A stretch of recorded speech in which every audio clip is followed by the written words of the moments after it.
Mabuting buhay pa mga kaibigan. Ito na po yung mga siling Taiwan natin na nakasurvive doon po sa habagat. Yan, medyo maganda na po siya at dinadamuhan na po natin. Yung pong nandito, ang bali ang maayos lang po dito 16 po ito 16 tudling po yung natira, tapos yung sa gawi po dyan halos nagkabungi-bungi po siya. So ito na lang po yung medyo maayos-ayos na marami pong natira. Ang kilo po ngayon ng Taiwan nasa 110 to 120 po ang isang kilo ng kuhanan. Yun naman pong panigang sa ngayon po nasa 120, 130 hanggang 140 po ang kuhanan per kilo. So yung pong ating siling panigang ay awa naman po ng Diyos, kahit pa paano meron po tayo napipitas kahit pa 5 bundle, 6 na bundle. Kaya hindi pa rin po tayo totally zero. So ito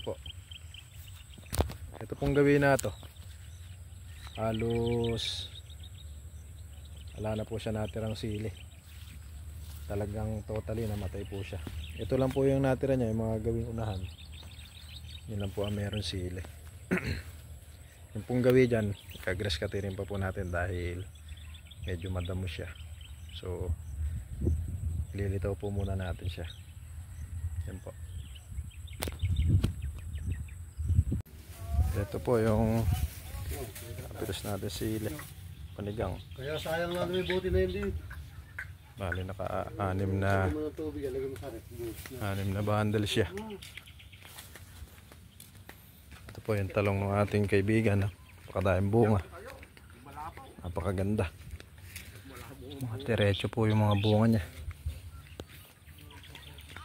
Hindi ko po alam kung magkano ang presyo po ng talong ngayon, mga kaibigan. Ito naman po yung kanyang sili Taiwan na ilang tudling. Ito naman po yung siling panigang ng ating isa pang kaibigan dito. Yan, pumitas din po ngayon yan, naka 2 bundle siya sa 120 po ang kilo. So bali 2.4 po yun kanya na harvest ngayon. Ito na po yung ating Taiwan, bali pong buka. Nung pong malinis siya lumitaw po yung kanyang bunga. Kung hindi pa po ito na baha, napakaganda po nito mga kaibigan. Ito po yung mga ilang na gambulan. Ito, wala pa pong gambul ito dahil sa medyo marami rin po tayong trabaho, kaya ganyan pong pautik-utik lang po ang ating gawa. Medyo malaki na rin po ang nagiging gastos nito dahil yun, dahil pong bunga ay bulaklak niya. Yung pong ating pinanser dito ay medyo siguro kulang-kulang po, siguro mga 45,000 na po yung nauubos nitong Taiwan na to. Kaya medyo malaki na rin po yung naging puhunan. Nilinisin po natin yan para po maganda po yung maging dating. Maganda po natin ito. Lilitaw po natin siya. Saglit na lang naman po yan dahil nag-rescatter na po natin ito.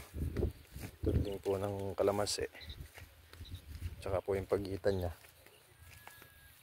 Yan tayo po ng yung bunga.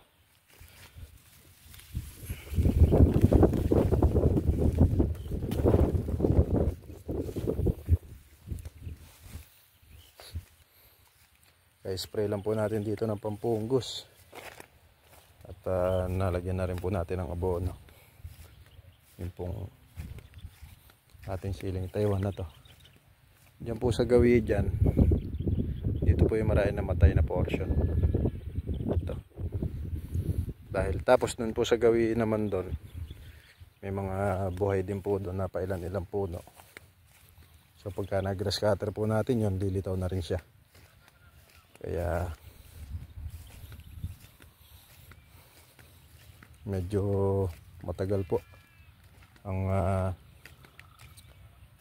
recovery pagka ganitong galing sa mga bagyo at mga ulan. Yan, dahil po niyang nilalabas na bulaklak. Okay po, at hanggang dito na lang po mga kaibigan. At lagi po nating tatandaan na ang taong mapagtanong, daig po ang marunong. God bless po sa inyong lahat.